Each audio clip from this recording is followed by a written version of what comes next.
corazón te canta, mi alma te anhela con todas mis fuerzas.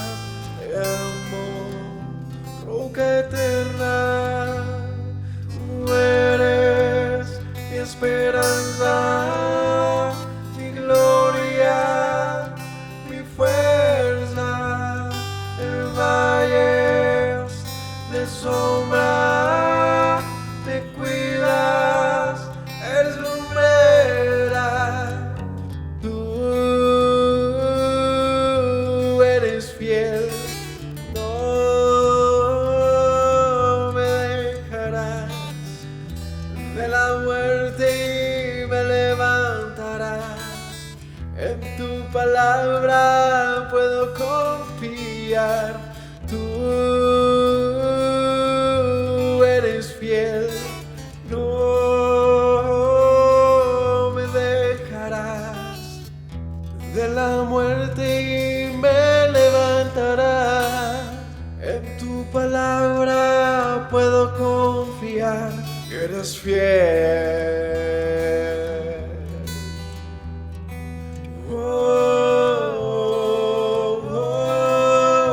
Mi corazón te canta, mi alma te anhela con todas mis fuerzas.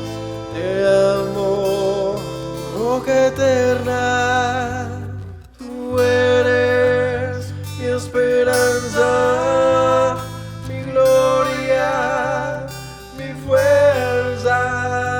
En valles de sombra te cuidas, eres lumbrera. Tú eres fiel, no me dejarás. De la muerte me levantarás. En tu palabra puedo confiar. Tú eres fiel, no me dejarás. De la muerte me levantarás. En tu palabra puedo confiar. Eres fiel, eres fiel. Tú eres fiel, no me dejarás. De la muerte me levantarás. En tu palabra puedo confiar. Tú eres fiel, no.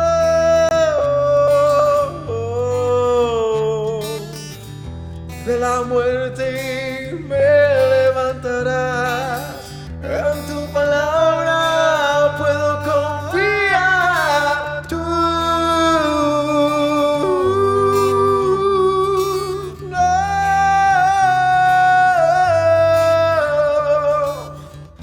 De la muerte me levantarás.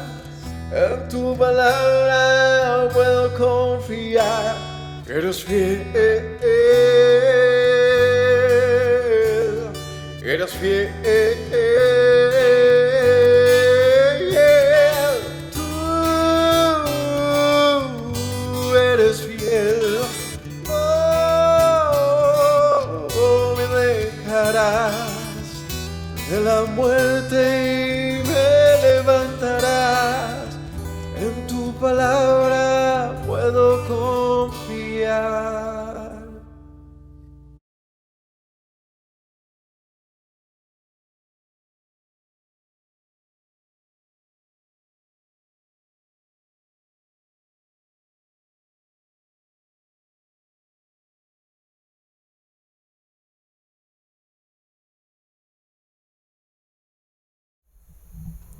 Shabbat shalom para todos mis hermanos. El Señor los bendiga.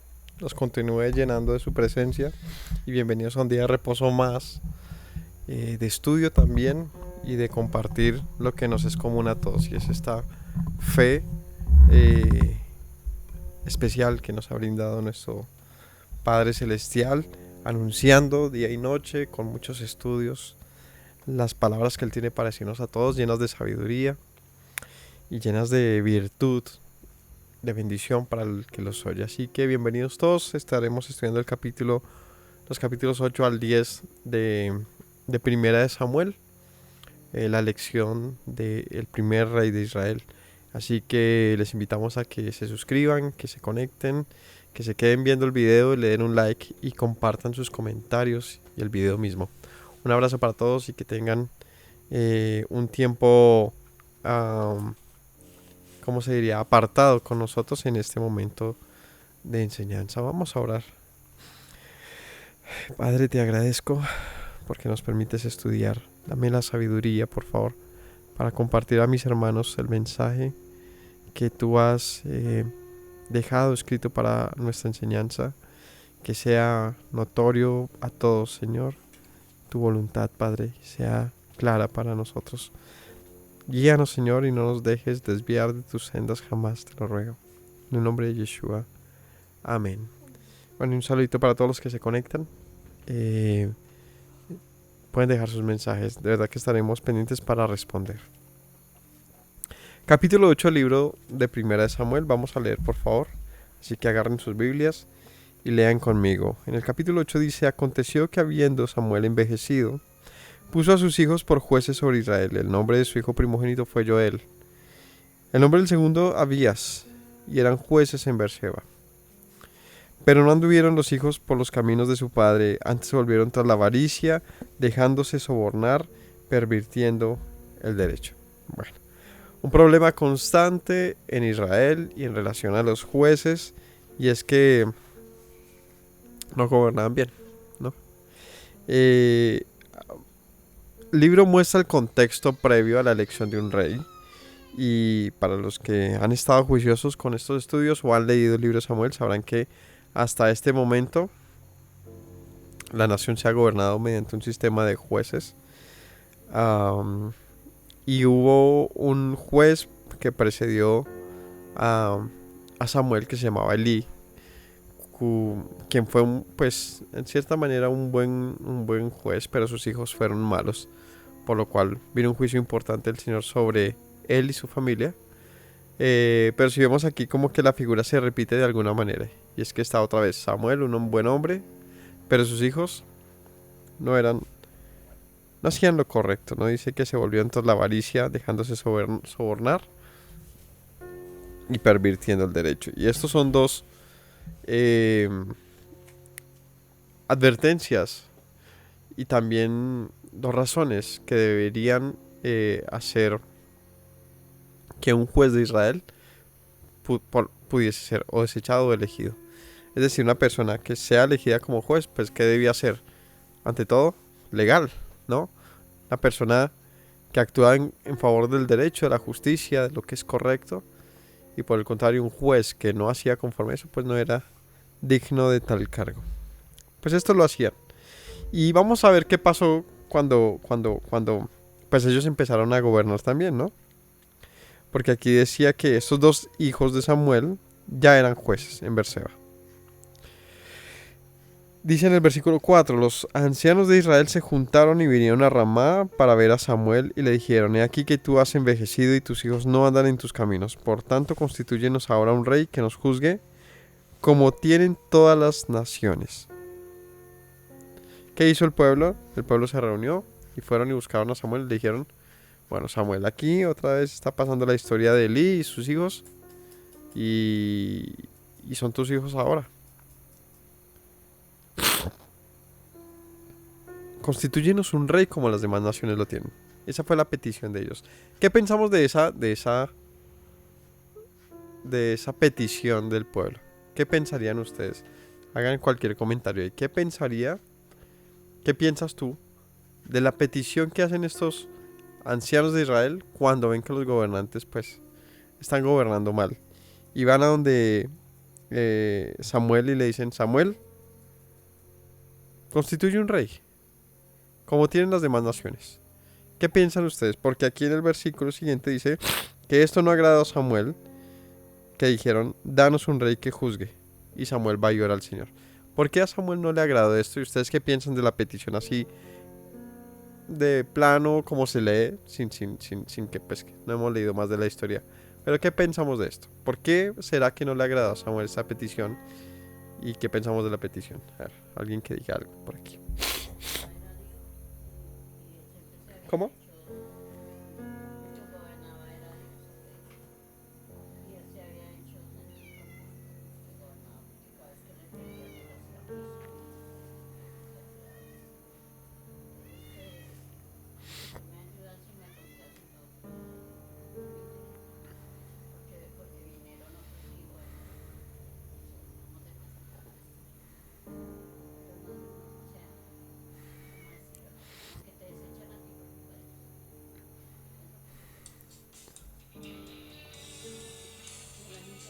Gracias.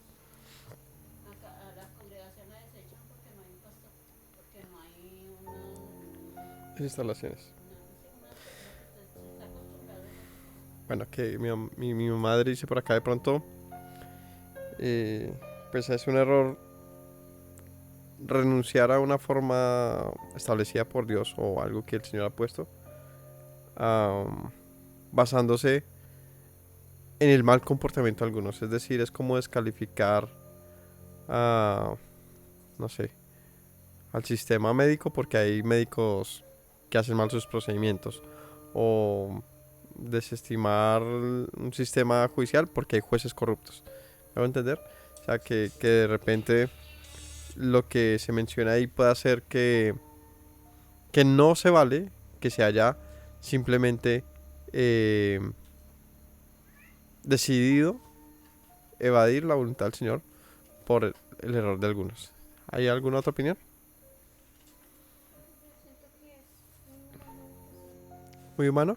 sí, porque pues están cansados de que los líderes suenen. O sea, pues sí, muy bonito. Era como, yo creo que se veía como muy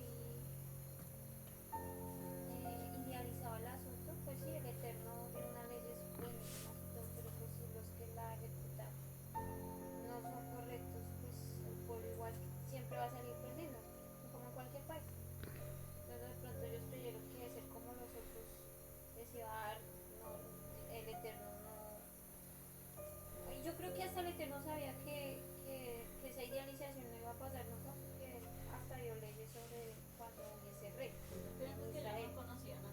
Entonces pues yo creo que, porque pues sí, Samuel era bien, pero si sus hijos también, él moría y sus hijos también seguían en lo mismo, pues el pueblo Ok. ya estaba cansado de eso. Entonces dice por acá otra opción puede ser que simplemente, pues más que opciones, ¿no? La lectura que hacemos, que pues no, que fue algo lógico que podría pasar, y es que simplemente el pueblo se agotó de los malos gobiernos y simplemente están pidiendo un cambio.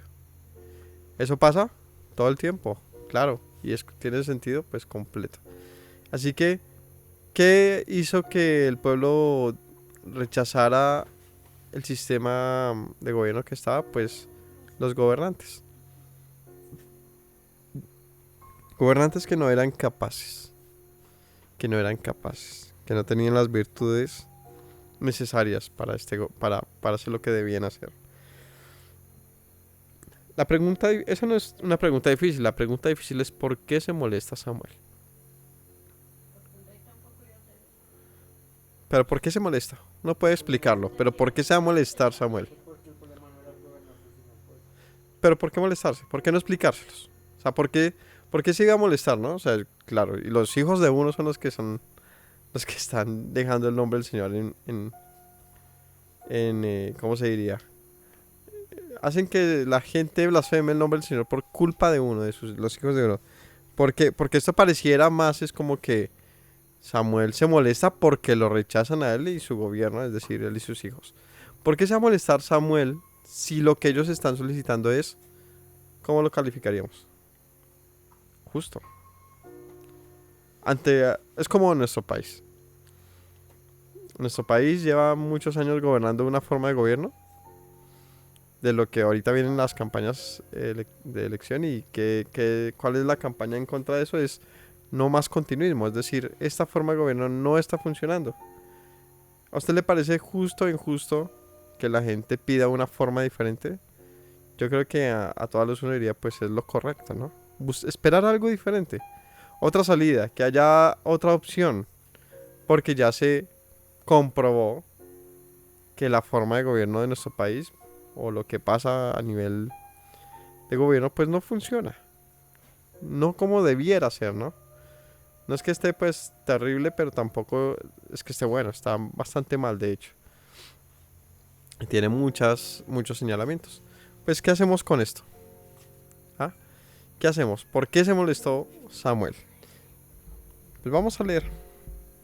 Dice en el versículo 7 que Samuel oró al Señor, ¿no? Y dijo el Señor a Samuel: oye la voz del pueblo en todo lo que te digan, porque no te han desechado a ti, sino a mí me han desechado para que no reine sobre ellos, conforme a todas las obras que han hecho desde el día que los saqué de Egipto hasta hoy, dejándome a mí y sirviendo a dioses ajenos, así hacen también contigo.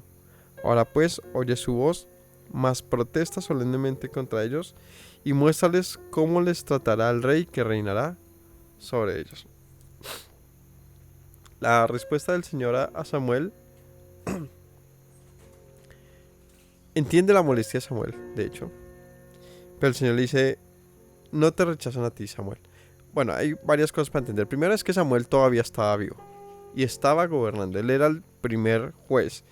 Y aunque fuese el juez principal, sus hijos ya gobernaban, dice en Berseba. O sea que muy seguramente Samuel era uno de los jueces principales de todo el país, porque dice que los ancianos de Israel fueron hasta él. No dice los ancianos de Berseba, no, de Israel. O sea que Samuel muy seguramente era el principal juez de Israel, ¿sí? El principal juez de Israel. Y cuando ellos lo buscan para esto, pues en efecto, ¿qué deberían haber solicitado ellos? Porque es que la petición fue: cambia el sistema de gobierno, ¿no? O sea, cámbialo. O sea, no dice pon otros jueces o pues pilas con tus hijos, no, sino danos un rey. No queremos más este formato de gobierno, queremos otro estilo de gobierno, porque este no está funcionando. Y en efecto no funcionaba. Pues el Señor dice la razón de por qué no funcionaba, ¿no? ¿Cuál era? Dice que no funcionaban porque en el versículo... Que han dejado de hacer dioses ajenos. 8. Sí, decía... No, en el 7 dijo el Señor a Samuel: oye la voz del pueblo en lo que te digan, porque no te han desechado a ti, sino a mí, conforme a todas las obras que han hecho desde el día que los saqué de Egipto hasta hoy, dejándome a mí y sirviendo a dioses ajenos. Dejándome a mí y sirviendo a dioses ajenos, así hacen contigo. O sea que el Señor o aquí entendemos algo en el contexto que no teníamos presente en la primera pregunta, y es que esta petición del pueblo demostraba no una molestia del momento por causa de quienes reinaban, sino demostraba un deseo de antaño del pueblo, un deseo constante del pueblo. ¿Cuál era este deseo constante del pueblo? Era abandonar al Señor. Era abandonar al Señor y abrazar cualquier tipo de camino, cual fuera. ¿Cuál creen ustedes que es la mejor forma de gobierno que pueda existir? ¿Cuál es la mejor forma de gobierno que pueda abrazar un país? Entonces, habrán, pues, no mencionando al Señor, sino de las formas políticas que hay de gobierno. En primera instancia, la mayoría no conoce sino derecha, izquierda, conservadores, liberales, y hasta ahí se quedan para muchos la historia política. Pero hay muchas formas de gobierno, muchas. ¿Cuál de ellas es la mejor? Toca estudiar política en ese orden de ellas, ¿no? Para saberlo. Sin embargo, hay gobiernos que establecen sus fundamentos en una y otros en otra. Y se tira muy duro cada uno en lo que corresponde. Usted encuentra políticos y filósofos e historiadores que apoyan una forma de gobierno con muy buena argumentación y otros que lo hacen apoyando otra forma de gobierno también con muy buena argumentación. Yo diría, ¿cuál es la ideal? Algunos dirían el capitalismo, algunos dirían el comunismo, socialismo, unas mezclas entre estos, una forma liberal de pensamiento, otros una forma conservadora de pensamiento. ¿Cuál es la ideal? ¿Le digo la verdad? ¿Qué pienso? Que todas son posibles y válidas, idealmente. Es decir, desde un plano utópico, virtual, funcionaría cualquiera. Funcionan. ¿Cuál es el problema de cualquiera de las formas de gobierno? La gente. El gobernante. Créame que en teoría un país comunista funciona. En teoría un país socialista funciona. En teoría un país capitalista funciona. En teoría todo funciona. Son simplemente formas de gobierno. Pero ninguno, más bien, todos tienen su piedra de tropiezo bien difícil. Y en todos los casos es una. Y es quienes gobiernan. ¿Quiénes gobiernan? En ese orden de ideas, todos los países, al paso de los tiempos, han hecho transiciones de formas de gobierno. Que como les menciono, nuestro país lo está haciendo, o pareciera que lo va a hacer, de una forma muy, no sé, conservadora o de derecha, a una un poquito más de centro, más de izquierda, no sé. Puede pasar. Donde actualmente son solamente nombres, pero finalmente lo que la gente quiere es renovaciones en la manera en que se hace un gobierno, ¿no? Y para otras épocas será reinos, ¿no? Aquí en América, hasta hace unos 200 años, pues se gobernaba por el reino de España, aquí como colonias, ¿no? Siempre ha habido formas diferentes. ¿Y por qué se migra? De repente ahorita pues quede cualquier candidato, pero tampoco funcionará su gobierno o ese estilo de aquí a otra década. Y la gente querrá otra cosa. ¿Qué es lo que realmente pasa con la gente? Que la gente simplemente no encuentra conformidad con la forma de gobierno que tiene y necesita otra. Pero esto no solamente porque sean, digamos que canzones o no aprovechen lo que tienen, sino porque mayormente el problema está en los errores que cometen los gobernantes, ¿cierto? O sea que gobernar no es fácil y que por causa de quien gobierna, una nación, un pueblo puede sufrir demasiado, ¿no? Un mal gobernante puede hacer sufrir por completo a una nación y en Proverbios se habla bastante de eso. Entonces, ¿qué hacer? ¿Qué hacer? ¿Qué debería haber hecho el pueblo? Bueno, por ahí mencionaron es que ese pueblo no creía realmente en el Señor. Ese pueblo tenía una fe muy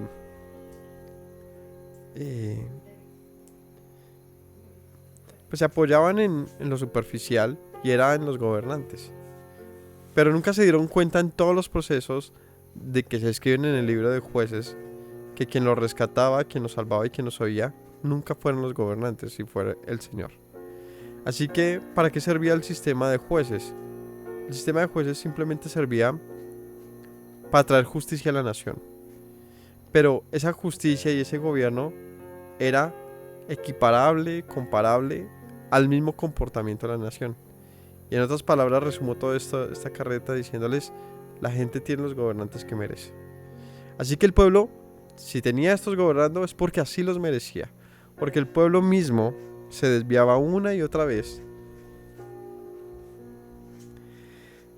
pues del camino que el Señor les había ordenado. Por lo tanto, el Señor era quien tenía molestia contra el pueblo. Así que estos malos gobernantes no eran más que una demostración de como dicen por ahí, para la muestra un botón.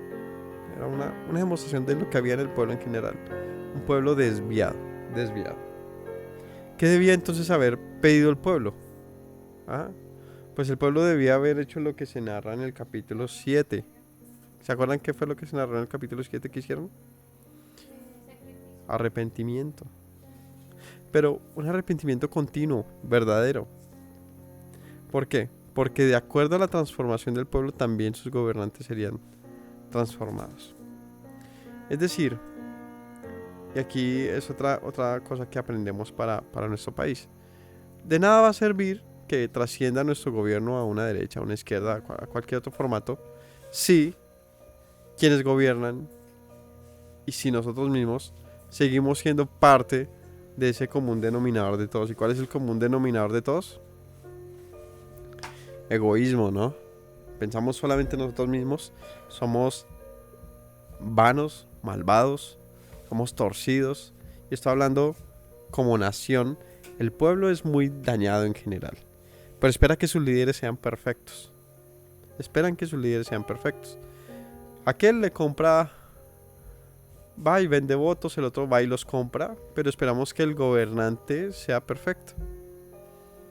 Y estamos listos para juzgar todo, siempre, pero nosotros generalmente somos más malvados incluso que aquel que está gobernando, porque él por lo menos sabe que lo está viendo todo el mundo y tiene que hacer una estrategia tenaz.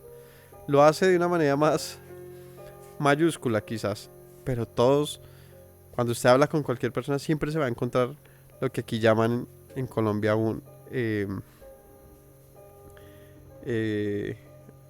¿cómo es? Le llaman la malicia indígena, ¿no? Y es una forma de descripción que no sé si sea la más acorde, pero sí se menciona aquí en Colombia, y es que todos llevamos esto por dentro, y es lo que en la escritura se llamaría una inclinación al mal. Pero esperamos que los gobiernos sean perfectos y pensamos que el gobernante tiene que ser intachable y hacer todo perfecto si no estamos listos para apedrearlo. Pero el error sigue estando adentro de la nación y es el pueblo. Entonces, ¿qué es lo que quiero decirles? Que es evidente que el pueblo buscaba que la nación fuese corregida y solucionada, cambiando el estilo de gobierno y a sus gobernantes. Es una demostración bíblica de que eso no cambiaría absolutamente nada. No cambiaría nada porque el pueblo seguiría siendo el mismo pueblo. Un pueblo errático, ¿no? Inclinado al mal. Y en este caso cambiaría para mal las cosas. Pero no solamente para mal en un sentido de que el rey abandonase la ley del Señor, porque de hecho el Señor se encargó de dejar instrucciones para eso, sino en que el pueblo sufriría mayores problemas de los que esperaba. Es decir, la forma de gobierno que tenían era la mejor que podían tener. Y es donde les digo que va a ser imposible encontrar gente perfecta. O sea, no lo esperes. Eso es una ilusión. La gente es como es. Y hay gente temerosa del Señor, hay gente honrada, hay gente buena. Pero también, y la mayoría, quizás, es gente sin temor del Señor. Y no está mal decirlo. Ni tampoco es falso. La verdad es que basta meditar un poco en las cosas que pensamos y nos damos cuenta que nuestros pensamientos no son tan puros. Y no me refiero solamente a lo que vemos, oímos, sino en lo que pensamos y maquinamos contra los demás. Y ahí nos podremos dar cuenta que realmente es ilusorio y es incluso pues como hasta ingenuo pretender que los gobernantes que tengamos sean perfectos. Así que el Señor nunca depositó su gobierno, o más bien no esperaba que la gente depositara su confianza en gente perfecta, porque el Señor sabe que no habrían. Un ejemplo para ello es que haya designado a un cuerpo sacerdotal de gente que es como cualquier otra. Porque los hijos de Aarón, créame, eran tan humanos, tan sencillos, tan comunes como el resto del pueblo. Así que, ¿por qué el Señor gobierna o gobernaría por medio de hombres? ¿Ah? Así que el asunto aquí no era la forma de gobierno, porque el problema no era la forma de gobierno, ¿no? Este caso es diferente. Aquí es evidente que no era el problema la forma de gobierno, sino la gente que gobernaba. Porque ¿cuál era la forma de gobierno? Una ley, es decir, una constitución sobre la cual se establecía pues todo el tipo de juicio. Pero ellos no estaban peleando por eso, no estaban objetando eso. Estaban diciendo queremos otro que gobierne. Porque seguramente el pueblo esperaba que así como las demás naciones se movían por los intereses y por las decisiones de un solo hombre, dirían, pues si los jueces se guían por una ley que no interpretan correctamente, pues esperamos que un hombre sí lo haga. Porque dicen, queremos un rey como los demás lo tienen. Y es bien sabido que los reyes, ¿cómo gobiernan los reyes? De una manera que autoritaria. Y eso no es escondido. De repente lo que el pueblo quería era eso. Alguien que tuviese esa valentía de poner cara ante los diferentes asuntos del pueblo y no un sistema de jueces quizás sin interés, ¿no? Pero por eso el Señor le dice a Samuel, escúchales en lo que ellos dicen.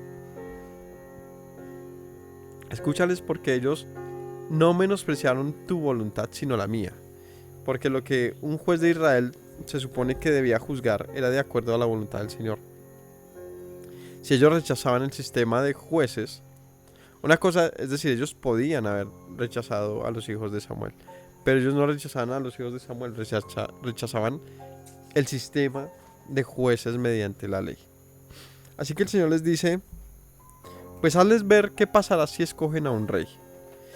Y aún si están listos a seguir con eso, pues entonces ya es que ellos asuman. De pronto no se han dado cuenta o no saben que el sistema de gobierno que tienen, a pesar de lo deficientes que puedan ser los humanos, es el mejor, ¿no?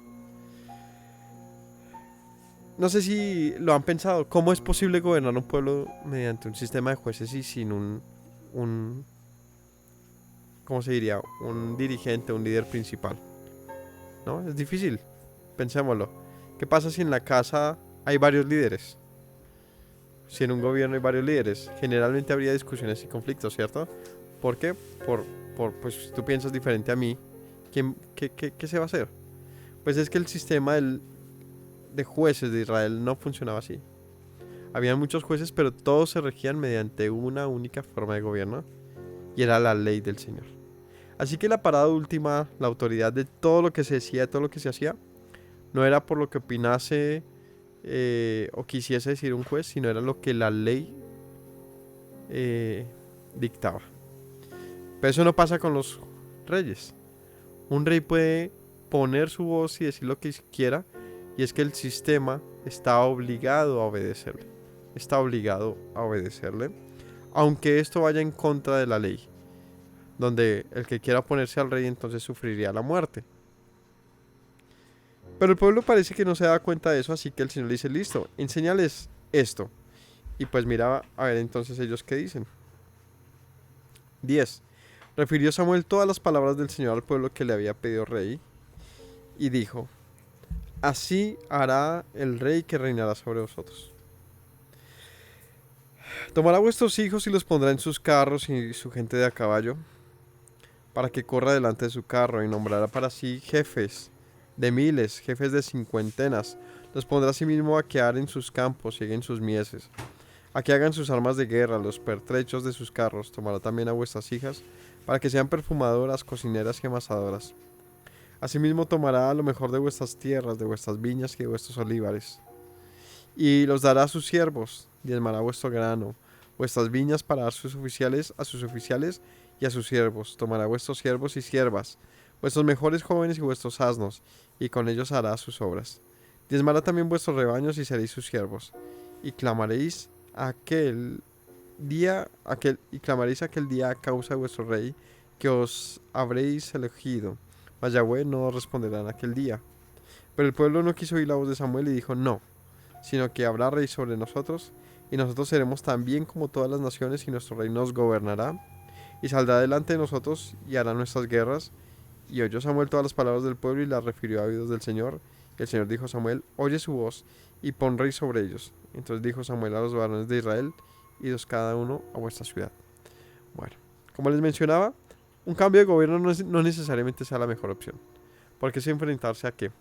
A algo desconocido. Pero uno dice, ¿pero qué será mejor? ¿Quedarse entonces en algo que no funciona o ir a algo que puede que funcione como puede que sea desastroso?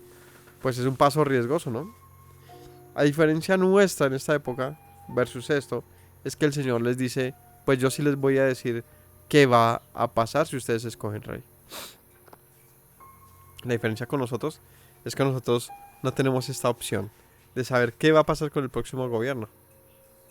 Así que es un paso que todos tenemos que hacer a conciencia.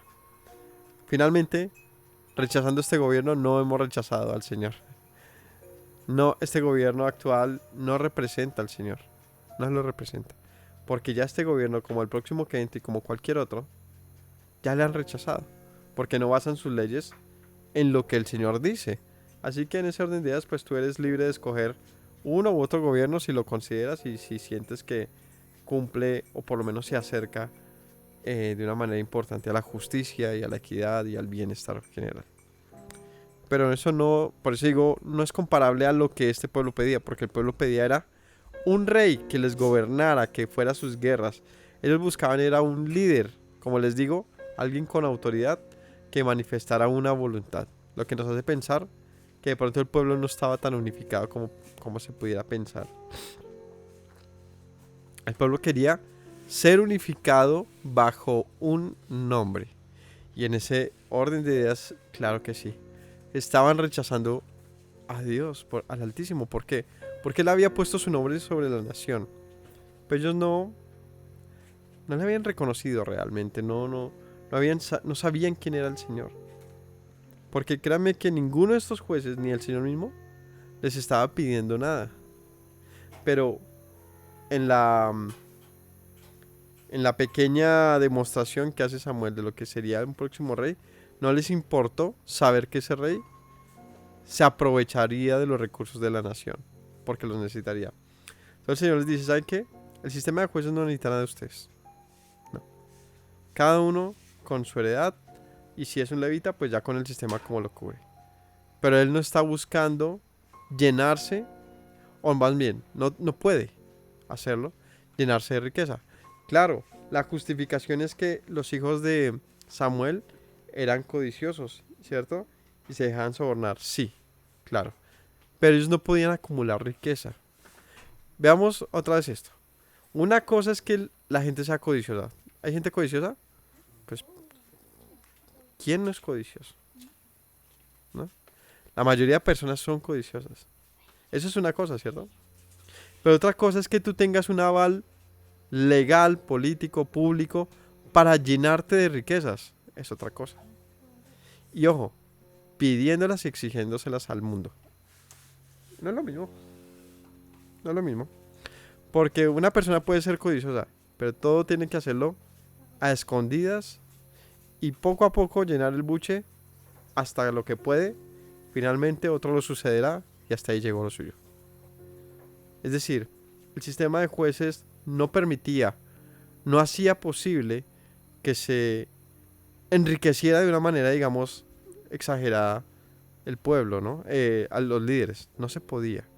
Porque el pueblo funcionaba de una manera más parecida a lo que hace un cuerpo, como lo describe Pablo, ¿no? Todos se necesitan de todos. Pero el sistema de reyes es tomar el lugar de la cabeza del cuerpo.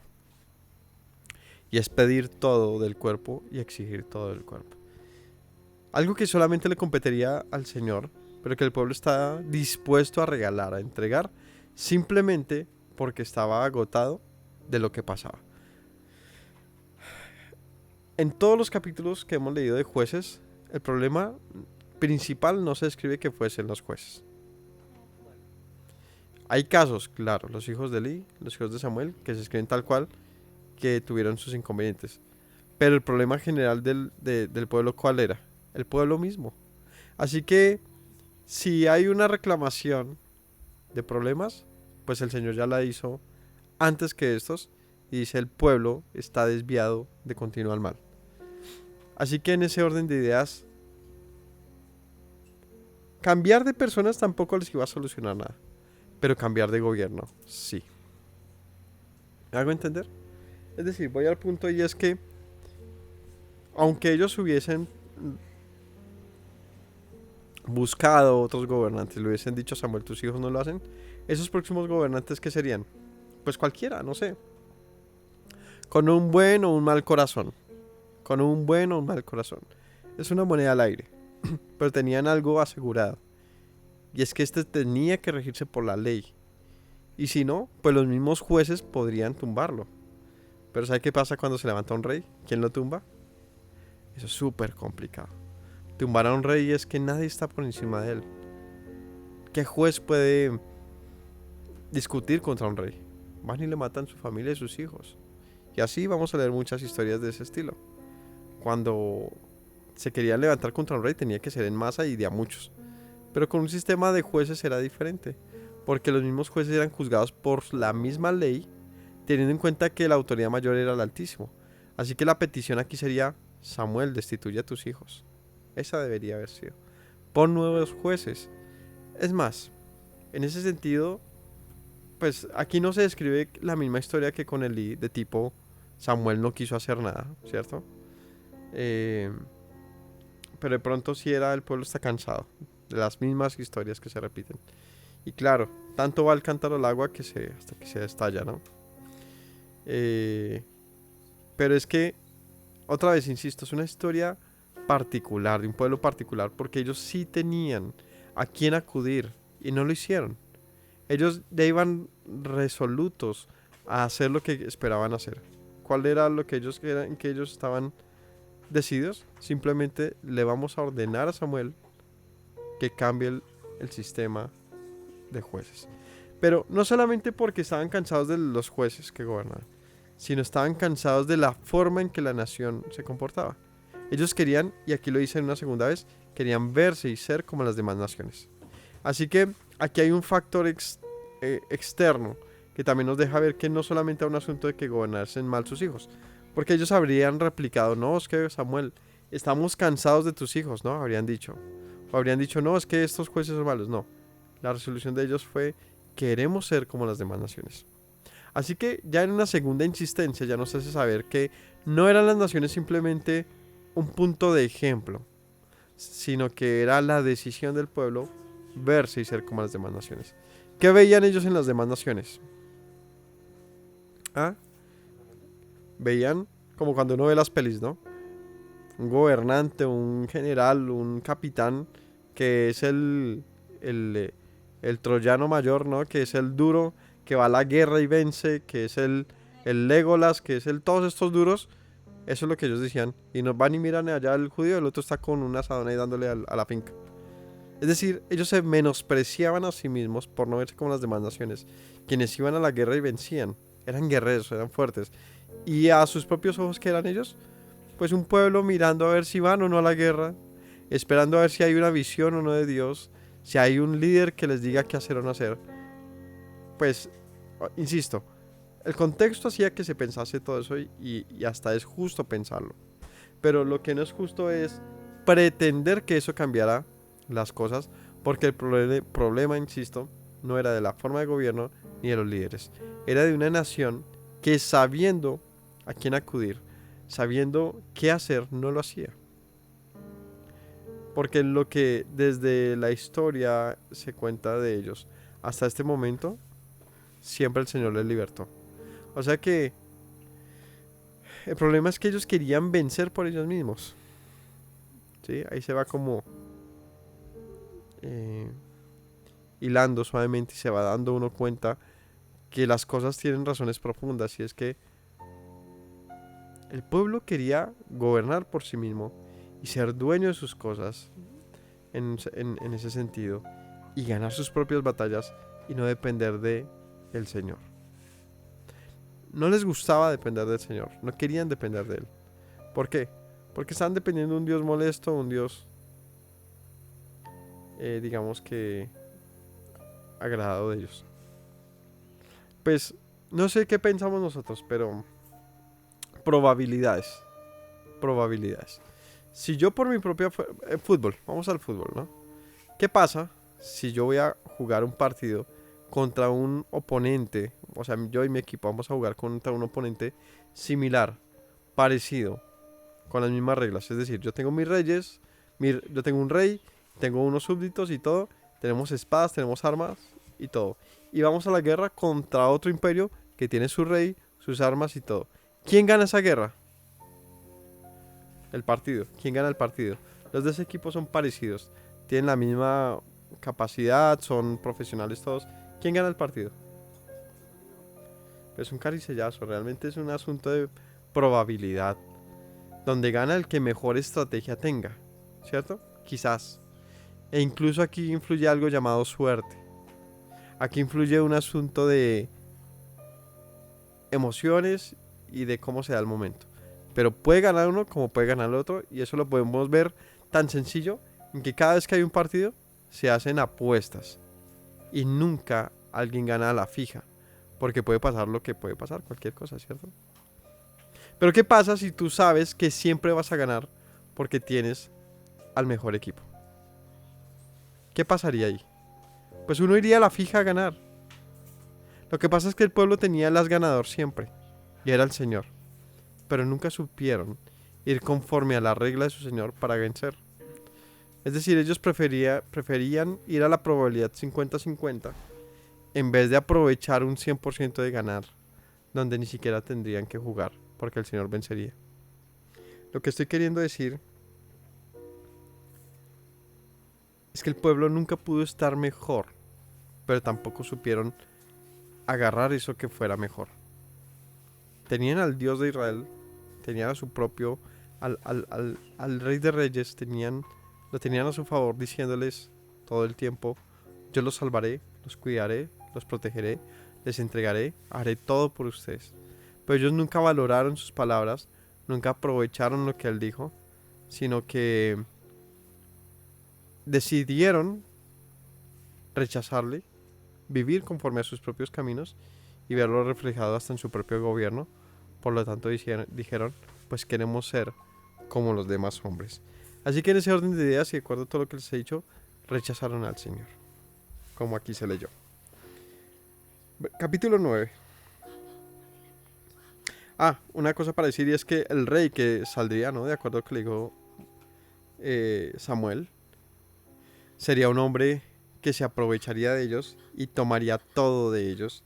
Y ellos dijeron, estamos dispuestos a eso. En el 9 entonces dice que había un varón de Benjamín, hombre valeroso, el cual se llamaba Cis, hijo de Abiel, hijo de Seror, hijo de Becorat, hijo de Afía, hijo de Saúl, hijo de un benjaminita, perdón.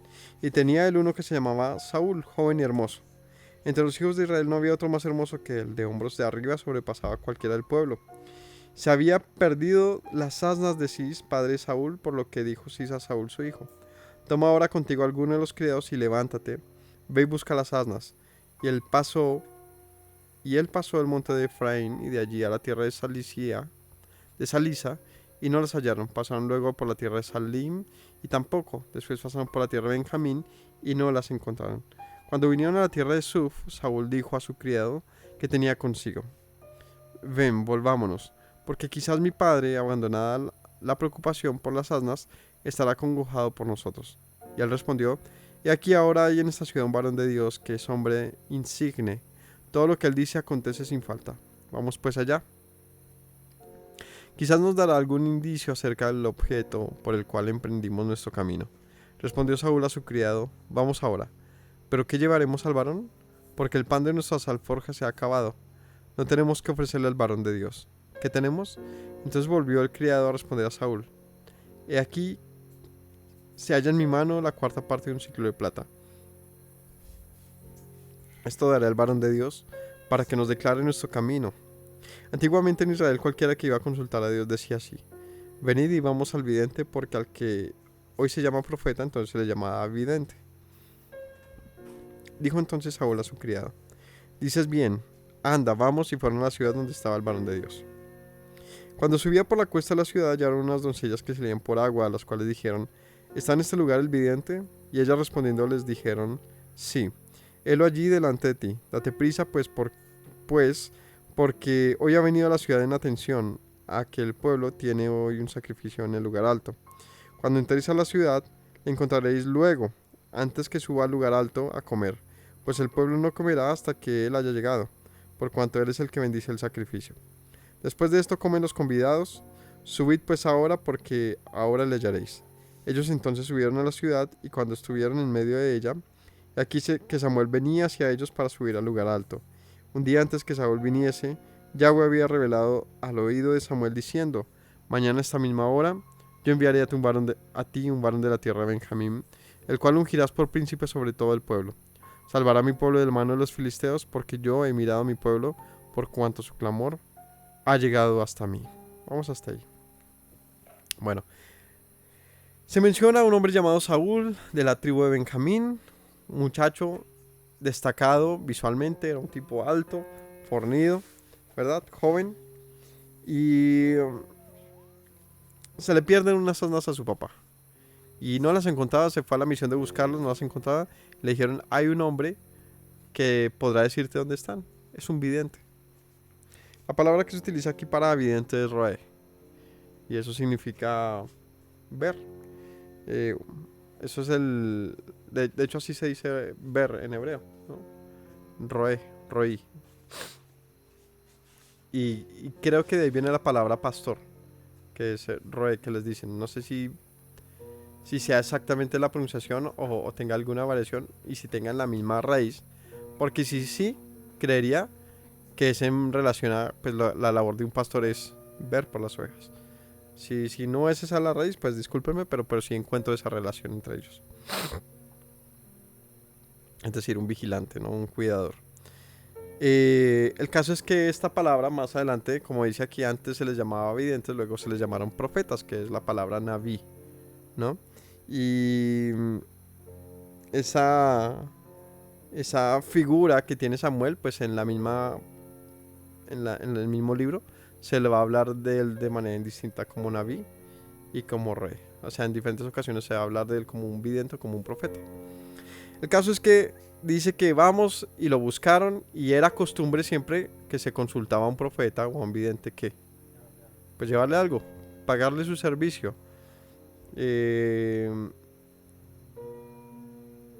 No sé cómo funcionaba exactamente porque no conozco a algún profeta que tenga estas capacidades. No lo conozco. Pero pasaba en esa época en Israel. Es decir, el Señor hablaba a su pueblo y lo hizo por mucho tiempo. Después de que el Señor saca a su pueblo la tierra y los introduce a la tierra prometida, de ahí en adelante, hasta la época incluso de Yeshua, hubo profetas. Pero también hemos leído pasajes donde dice que llevaba mucho tiempo sin que hubiese palabra de Dios. O sea que tampoco era un asunto tan común. O sea que hubo personas que tuvieran digamos, este poder, este don de parte del Señor, pero no era siempre y no eran todos. Era algo casual, esporádico y de pocos. Lo que puedo decir ante eso, pues es que era justamente por esas cualidades es difícil trazar una conexión de cómo se daba. Simplemente era algo que el Señor permitía para comunicar su voluntad al pueblo. Pero, como todos, y en este caso en lo particular de Samuel, él era un sacerdote. Y los sacerdotes vivían de las dádivas del pueblo. O sea que, normal. El caso es que van y lo buscan y llegan a un lugar donde se iba a hacer un sacrificio. Es decir, había un momento para comer y estaban esperando que llegase Samuel para comer, ¿verdad? El caso es que en ese momento la noche anterior, ya le había avisado a Samuel que vendría un hombre y que ese sería el que debería ser escogido como rey. Porque el Señor le había dicho, ¿no? El día antes, en el 16, mañana a esta misma hora enviaré un varón de la tierra de Benjamín, el cual ungirás por príncipe sobre mi pueblo Israel. Salvará a mi pueblo de la mano de los filisteos, porque mira a mi pueblo por cuanto su clamor ha llegado hasta mí. Y miren que a pesar de todo y que el Señor dice, el pueblo me ha desechado a mí, el Señor también le dice a Samuel, yo he escuchado a mi pueblo. Ellos han clamado a mí, yo los voy a salvar del pueblo, de los filisteos. Porque otra vez insisto que es que no se debe desconocer el contexto. Y no solamente el pueblo pedía otra forma, porque pues no solamente como de que se estaba fastidioso, no, pues también estaba agobiado, estaba angustiado, estaba cansado de que no hubiese una solución final con los filisteos. Es que llevaban muchos años con el tema de los filisteos y no se solucionaba. Ningún juez era capaz pero tampoco habían hecho lo que era necesario para esto, ¿no? Porque dice un pasaje que el Señor permitió, ¿cierto? Y no permitió más bien que se destruyera por completo a los cananeos, porque era necesario que fuese así, que ellos paulatinamente lo hicieran, y de esa manera el Señor siempre tendría también cómo probar al pueblo y tenerlo como dicen por ahí en cintura. Así que 17. Luego que Samuel vio a Saúl, Yahweh le dijo: he aquí el varón del que te hablé, este gobernará mi pueblo. Acercándose pues Saúl a Samuel en medio de la puerta, le dijo: te ruego que me enseñes dónde está la casa del vidente. Samuel le respondió a Saúl diciendo: yo soy el vidente. Sube delante de mí al lugar alto y come hoy conmigo. Por la mañana te despacharé y te descubriré todo lo que está en tu corazón. De las asnas que se te perdieron hace 3 días, pierde cuidado de ellas porque se han hallado. Mas ¿para quién es todo lo que hay de codiciable en Israel sino para ti y para toda la casa de tu padre? Saúl respondió y dijo: ¿no soy yo hijo de Benjamín, de la más pequeña de las tribus de Israel? Mi familia no es la más pequeña de todas las familias de la tribu de Benjamín. ¿Por qué pues me has dicho cosa semejante? Samuel tomó a Saúl y a su criado y les introdujo en la sala y les dio el lugar a la cabecera de los convidados, que eran unos 30 hombres. Entonces Samuel le dice: ven, quédate conmigo, cena hoy, que no te preocupes más por las asnas, que estas ya se encontraron. Más bien, no sabes tú, no le abre el corazón rápidamente, sino así en parábola le dice: no sabes que para ti está reservado lo mejor de la nación. Y le responde Saúl: pues yo, ¿quién soy? ¿Y mi pueblo quién es? Solo somos Benjamín, un pueblo pequeño. ¿Se acuerdan qué pasó con los benjaminitas? Los benjaminitas sufren casi que una aniquilación cuando violan a 2 mujeres, una concubina. No, fue a 2 mujeres. Fue a la esposa, sí, a la esposa del sacerdote y a la esposa del hombre que la recibió. A la hija, perdón. A la hija. Ayúdenme a mirar. Porque yo recuerdo que fueron 2 que le dicen: dejen al varón, tomen a mi hija y a la concubina. A la concubina fue a la que violan y matan hasta el amanecer. Pues se menciona a la hija, si no estoy mal.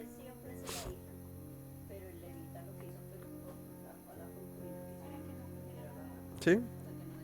O bueno, entonces solamente fue a la concubina. El caso es que hacen una violación así de un montón de hombres contra una pobre mujer, la violan, la destrozan y esta muere. Y por causa de esta gran deshonra contra las mujeres y contra la nación y contra todo tipo de moral y ética y de forma de justicia, de lo que sea, porque esto fue terrible, terrible, y que trajo el Señor un juicio sobre ese pueblo, los de Benjamín, donde casi los aniquila, casi aniquila al pueblo por eso. Es decir, muchos murieron, y por lo tanto dice Saúl: pues que mi pueblo es el de los más pequeños. Aquí ya ha pasado un buen tiempo, ¿no? Pero murieron muchísimos. Así que Samuel evade, o sea, no le dice qué pasó puntualmente, solo le dice: listo, ven y comes con nosotros. Les da un lugar en la mesa. Habían 30 personas, pero le toca la mejor parte. Dice en el 23: dijo Samuel al cocinero: trae acá la porción que te di, la cual te dije que guardase esa parte. Entonces alzó el cocinero una espaldilla. ¿A quién se le da la espaldilla? A los sumos sacerdotes. Le da la mejor parte del animal. Alzó la espaldilla con lo que estaba sobre ella y la puso delante de Saúl. Y Samuel dijo: he aquí lo que estaba reservado, ponlo delante de ti y come, porque para esta ocasión se te guardó. Cuando dije: yo he convidado al pueblo. Y Saúl comió aquel día con Samuel. O sea, él dice: este sacrificio y esto que está pasando aquí es por causa de ti. Cuando hubieron descendido al lugar alto a la ciudad, él habló con Saúl en el terrado. Al otro día madrugaron, y al despuntar el alba Samuel llamó a Saúl, que estaba en el terrado, y dijo: levántate para que te despida. Luego se levantó Saúl y salieron ambos, él y Samuel. Y descendiendo ellos al extremo de la ciudad, dijo Samuel a Saúl: di al criado que se adelante, y se adelantó el criado. Mas espérate un poco para que te declare la palabra del Señor. Y tomando entonces Samuel una redoma de aceite, la derramó sobre la cabeza y le besó. y dijo: ¿No te ha ungido Yahweh por príncipe sobre su pueblo Israel? Hoy, después que te hayas apartado de mí, hallarás a 2 hombres junto al sepulcro de Raquel, en el territorio de Benjamín, en Selsa, los cuales te dirán: las asnas que habías ido a buscar se han hallado. Tu padre ha dejado ya de inquietarse por las asnas y está afligido por ustedes, diciendo: ¿qué haré acerca de mi hijo? Y luego que de allí sigas más adelante y llegues a la encina de Tabor, te saldrán al encuentro 3 hombres que suben a Dios en Betel, llevando uno 3 cabritos, otro 3 tortas de pan y el tercero una vasija de vino, los cuales luego que te hayan saludado te darán 2 panes, los que tomarás de la mano de ellos. Después de esto llegarás al collado de Dios, donde está la guarnición de los filisteos, y cuando entres allá en la ciudad encontrarás una compañía de profetas que descienden del lugar alto, y delante de ellos salterio, pandero, flauta y arpa, y ellos profetizando. Entonces el Espíritu del Señor vendrá sobre ti con poder, y profetizarás con ellos, y serás mudado en otro hombre. Y cuando te hayan sucedido estas señales, haz lo que te viniera a la mano, porque Dios está contigo. Luego bajarás delante de mí a Gilgal, entonces descenderé yo a ti para ofrecer holocaustos y sacrificar ofrendas de paz. Espera 7 días hasta que yo venga a ti y te enseñe lo que has de hacer. Listo, hasta ahí. ¿Cómo la ven? Ese sí era el propio vidente, ¿no? Este sabía todo lo que iba a acontecer, y me recuerda a Yeshua cuando les dicen: vayan, ¿no?, a tal lugar y allá verán un pollino de asna amarrado y hagan tal y tal cosa. O cuando está la cena de Pesaj, ¿no? La última cena les dice: vayan, que ya he alquilado un lugar y allá habrá un hombre y le dirán tal y tal cosa. Y todo era como muy puntual de qué iba a pasar. Pues este lo decía así, ¿no? ¿Qué vamos a decir de acá? Es interesante, ¿no? Samuel unge con aceite a este rey. Una señal, que pues de donde viene el término ungido, ¿no? Un Mashiach, un Mesías, un Cristo. De ahí viene ese término, es de esto, de este acto. De este acto es de donde viene el término Cristo, que conocemos todos, o Mesías, o Mashiach, es un ungido. Se le ungió, era un reconocimiento que se hacía mediante aceite sobre la cabeza de aquel derramado. Y aquí le dice: el Señor te ha puesto por príncipe sobre el pueblo.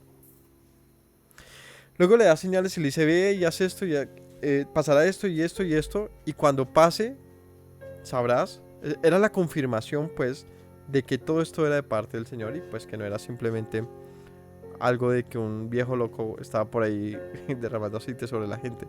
Le dice, como quien dice, estas señales atestiguarán de lo que ha pasado.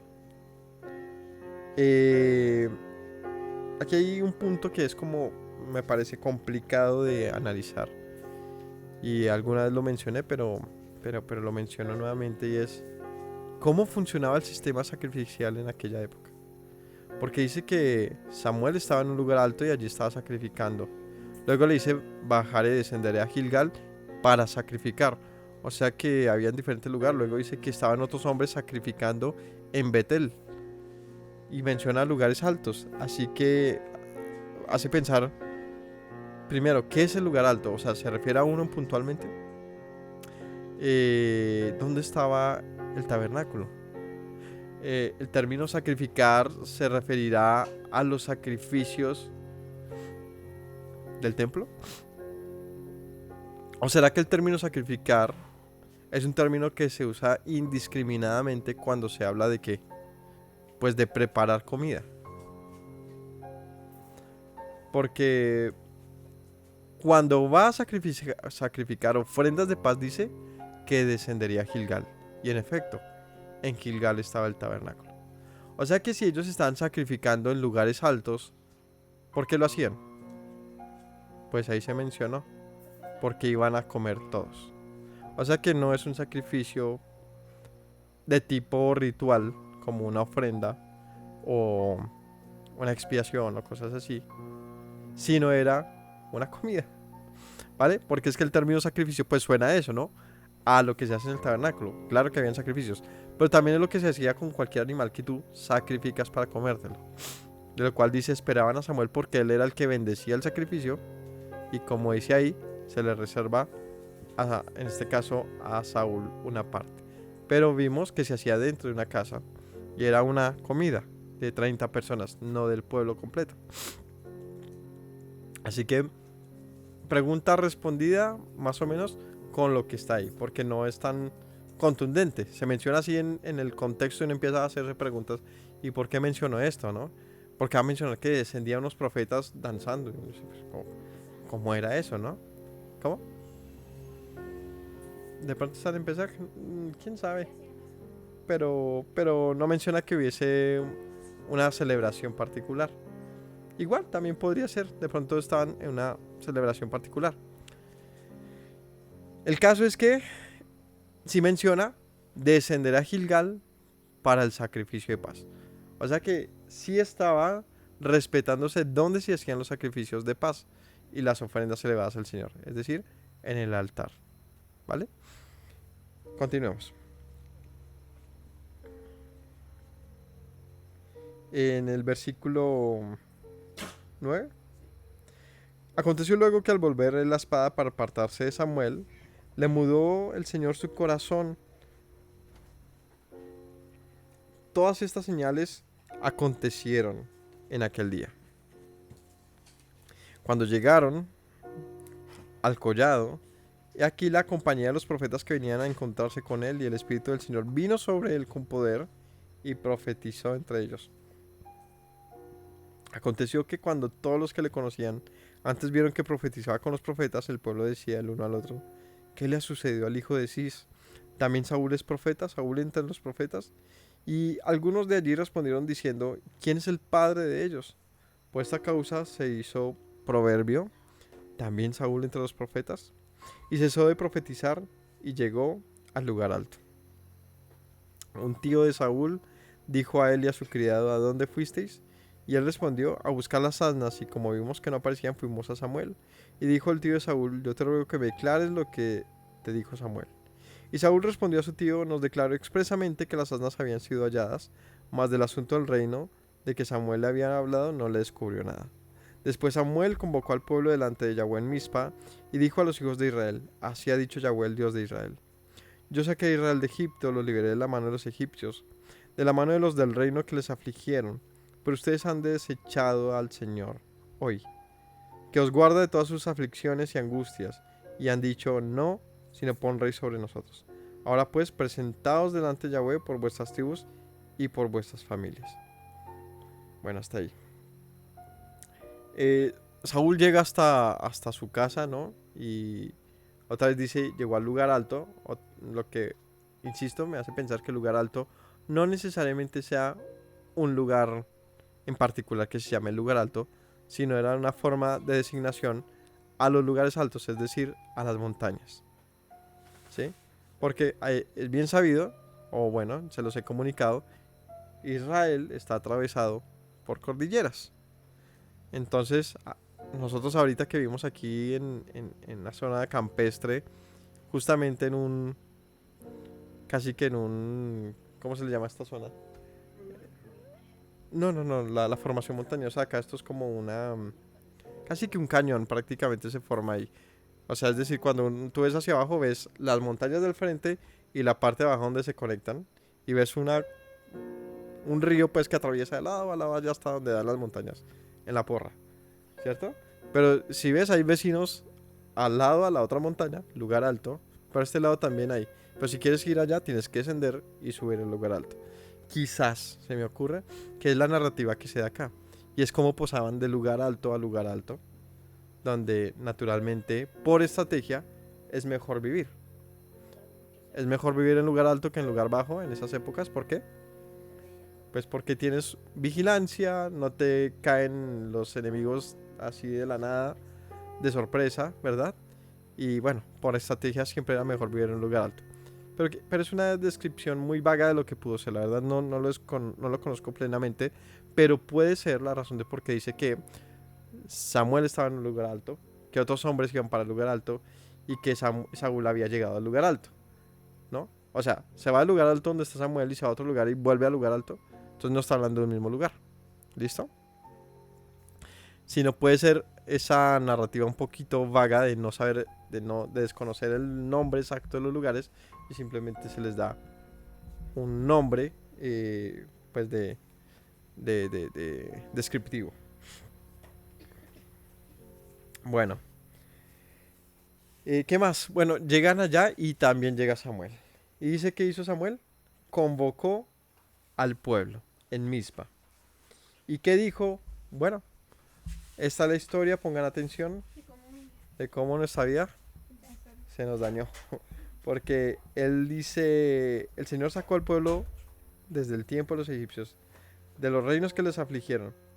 Pero ustedes desecharon hoy al Señor diciendo queremos rey sobre nosotros. Así que, de acuerdo a su petición, eso es como una petición como con regaño, ¿no? Como cuando viene una buena noticia, pero con primero con el vaciadón del papá. O sea, como que si me va a decir lo uno, no me diga lo otro. Pero tocaba.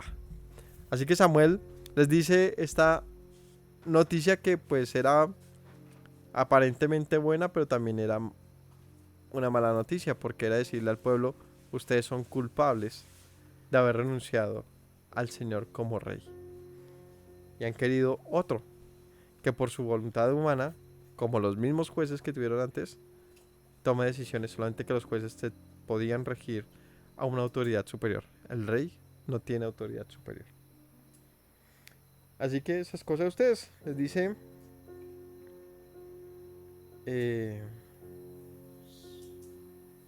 20. Haciendo Samuel que se acercara a todas las tribus de Israel, fue tomada la tribu de Benjamín. Hizo llegar de la tribu de Benjamín por sus familias y fue tomada la familia de Matri. Y de ella fue tomada Saúl, hijo de Cis. Le buscaron, pero no fue hallado. Preguntaron pues otra vez a Yahweh si aún no había venido allí aquel varón. Y respondió Yahweh, he aquí que él está escondido entre el bagaje. Este era el super héroe que buscaban. Aquí que acabamos de ver algo muy sencillo, y es que es real la historia. Es muy real. De que el hecho de que una persona sea alta, grande, fornida, etcétera, no quiere decir que sea el más idóneo para gobernar. De pronto es el chaparrito, pierde cortico. O sea, hay cosas que uno nunca se iba. No, mentiras. Y es que el corazón de Saúl, como lo vimos, era pues cobarde. Cualquiera diría pues normal. Un muchacho que se fue a buscar unas asnas y volvió siendo rey. Pues normal, ¿no? Pero lo que quiero que se note aquí es que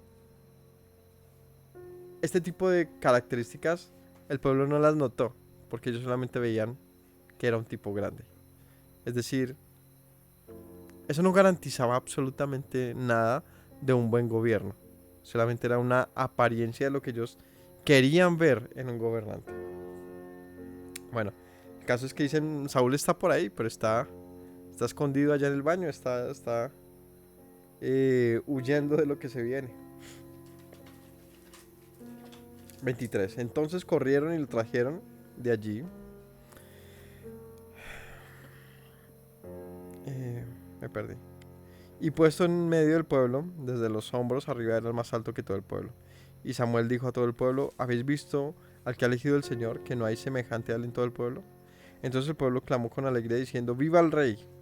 Samuel citó luego al pueblo las leyes del reino, las escribió en un libro, el cual guardó delante de Yahweh, y envió Samuel a todo el pueblo, cada uno a su casa. Saúl también se fue a su casa en Gabaa, y fueron con él los hombres de guerra, cuyos corazones Dios había tocado. Pero algunos perversos dijeron, ¿cómo nos ha de salvar este? Le tuvieron en poco y no le trajeron presente, pero él disimuló. Bien.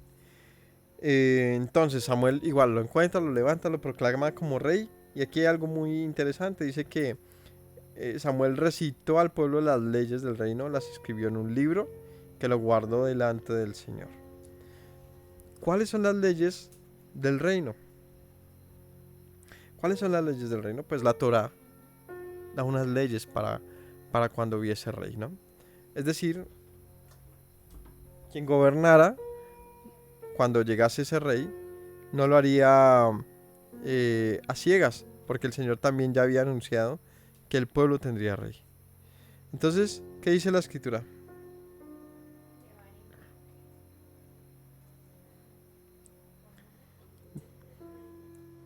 Vamos a ver. Deuteronomio 17. Deuteronomio 17 dice lo siguiente.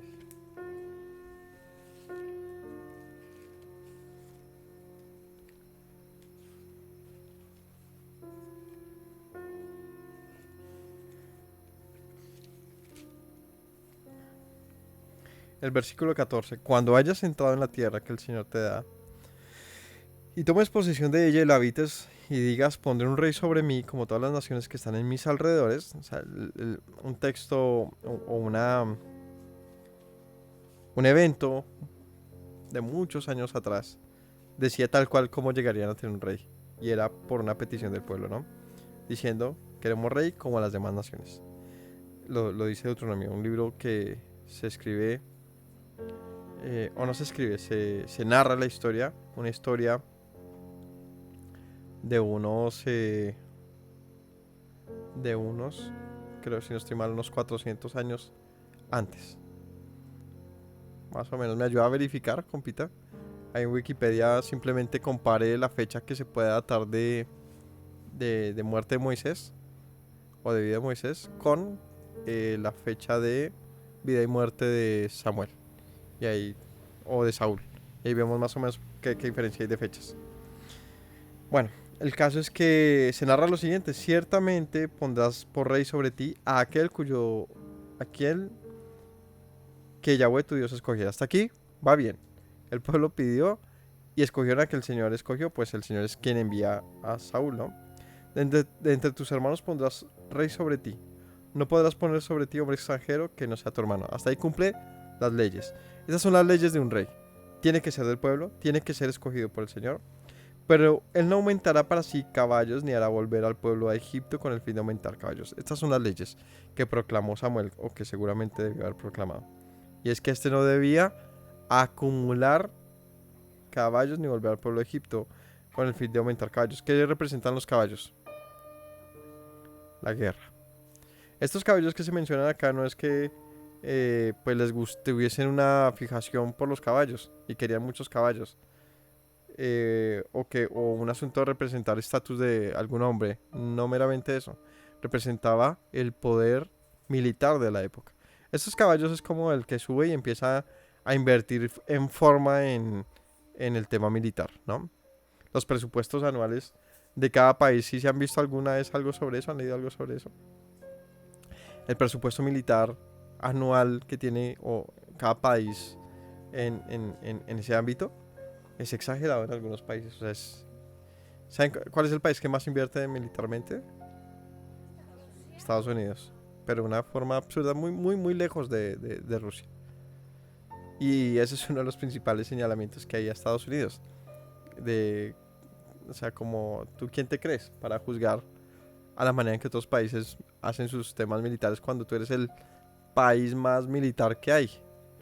Bueno, y hay países que casi no invierten en eso. Y eso, ¿cómo se ve? Pues simplemente se mira la cantidad de personal que tienen enlistado, la cantidad de tanques, de aviones, de barcos, etcétera, que se tiene. Y pues eso, de esa manera se mide su poder militar. El caso es que el Señor le dice en su ley, pues si hay rey, que no se llene de poder militar. Importante saber eso, porque lo que el pueblo esperaba es que hubiese un rey con poder militar. Esa era la petición del pueblo. Queremos a alguien que nos demuestre qué es ser un guerrero, alguien que se vaya a la guerra y nos salve siempre. Pero sabían que para lograrse eso, ese rey tenía que ser un gran comandante, un gran jefe, ¿no? Pero el Señor le dice, pero no lo van a hacer así. Él no va a aumentar caballos ni va a volver a Egipto para buscar caballos. Porque el Señor ha dicho, no volváis nunca por este camino, el camino de Egipto. Ni tomará para sí muchas mujeres, para que su corazón no se desvíe. Otro de los grandes problemas de los reyes. Entonces, acumulación de poder y de fortaleza. Y desviarse tras muchas mujeres. Estos eran los campeones en eso, ¿no? Pues tenían esa forma autoritaria de pedirlo. Y es que la mujer que él quisiera, el pueblo se la tenía que dar prácticamente. O sea, el tener, ¿no? O sea, ya no puedes tú decir, pues yo no quiero. Yo soy el padre de ella o ella tampoco quiere. No, estaba casi que obligado obligada a ese asunto, por lo que leemos, ¿no? Que el Señor les había declarado, es mejor que no pidan rey, porque este no es como yo. Él les va a pedir lo que él quiera, de una manera egoísta y sin nada a cambio. Bueno, sin nada a cambio, pues tampoco. De repente no habría nada mejor que ser familiar del rey, ¿no? Pero el punto es, a lo que quiero decir y lo que estamos leyendo es que este tendría todo el poder sobre la gente. Pero el Señor le dice, pues tampoco lo vas a hacer. No te vas a llenar de mujeres. No lo vas a hacer, porque esto va a desviar tu corazón. Ni plata ni oro amontonará para sí en abundancia. Tampoco se desviar tras la codicia, que fue el pecado de los jueces, ¿no? Cuando se siente sobre el trono de su reino, entonces escribirá para sí un libro, una copia de esta ley del original, que está al cuidado de los sacerdotes levitas. Y lo tendrá consigo y leerá en él todos los días de su vida para que aprenda a temer al Señor su Dios, para guardar todas las palabras de esta ley y estos estatutos para ponerlos por obra, para que no se eleve su corazón sobre sus hermanos, ni se aparte del mandamiento a diestra ni a siniestra, a fin que prolongue sus días en el reino, él, sus hijos, en medio de Israel. ¿Qué debía hacer además de todo esto? Escribir una ley como la que tenían los levitas, es decir, una copia de la Torá, y tenerla para que la estudie y aprenda a gobernar, dice ahí, para que no se eleve su corazón sobre sus hermanos. O sea que si hay una forma de ser rey, no se eleve su corazón sobre sus hermanos, ni se aparte de los mandamientos. O sea que si hay una forma, el problema no era que hubiesen pedido rey. ¿Qué era el problema? Que ellos habían estimado una forma de gobierno extranjero superior a lo que el Señor había estimado, que ellos habían desestimado la ley del Señor y esperaban que un hombre gobernase con ellos. Y como el Señor había visto que esto iba a pasar, que de hecho otra vez insisto, aquí el problema era del pueblo, más que de quien gobernaba, era el pueblo. Así que el Señor les dice, bueno, pues cuando haya rey, pues no va a ser lo que ustedes esperan que sea como rey. Este se va a ceñir en lo que es justo, guiado por la Torá, y no se va a desviar su corazón. ¿Pero qué creen?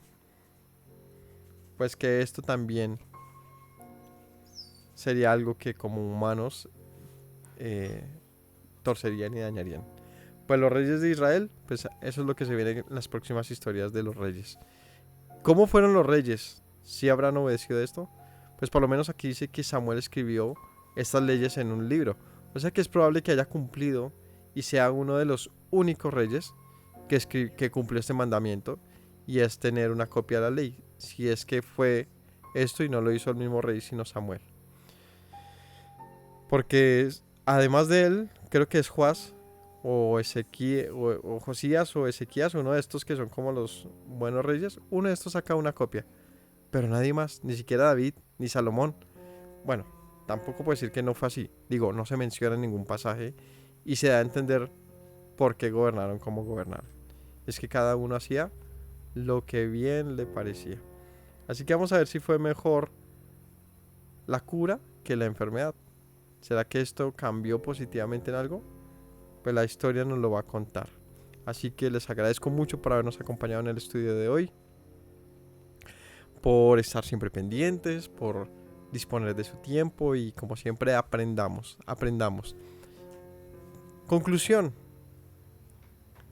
Una persona cuando vive de acuerdo a la Torá, le va bien, vive bien y está todo perfecto. No trates de suplantarla, de cambiarla, de buscar un líder, una congregación, un pueblo, una religión, algo que te supla lo que el Señor ya te ha dado, ¿no? Es como cuando llega el papá con las frutas, con un buen mercado y todo, y tú se lo menosprecias y vas con tus amigos y te comes otra cosa. ¿Será que lo que esos amigos te aportan es mejor que lo que te puede aportar tu padre? Estoy seguro que no. Un papá, cuando mis papás, recuerdo de pelado, hacían el mercado, no solamente se fijaban en el precio no, ellos se fijaban en lo que se necesitaba en la casa, lo que se necesita. Estoy seguro que generalmente nunca compraron algo innecesario. O sea, ¿para qué? ¿Cierto? Ni en galguerías, ni nada de eso. Porque si había dinero se tenía que usar sabiamente de tal manera que a ningún hijo le faltase nada y estuviese bien alimentado. Así piensa un padre, con sabiduría, con justicia, con equidad. Pero vamos a ver qué piensa este pueblo. Y como les digo, que no se nos olvide que lo que el Señor como Padre nos entrega es bueno, es agradable y es perfecto. Ojalá que tengamos el corazón de aceptarlo y recibirlo. Que tengan todos linda noche. Shabbat Shalom. Me presento nuevamente, mi Rey, mi buen Señor. Mis pasos se han desviado, necesitan dirección. En tu amor me he refugiado, Yeshua, pues así al Padre puedo hoy decir. Me presento nuevamente, mi Rey, mi buen Señor.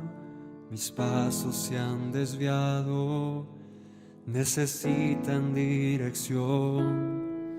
En tu amor me he refugiado, Yeshua, pues así al Padre puedo hoy decir. Abba, Padre, Baruch atah, Señor Dios nuestro Rey de eternidad. Abba, Padre, Baruch atah, Adonai Eloheinu melech haolam.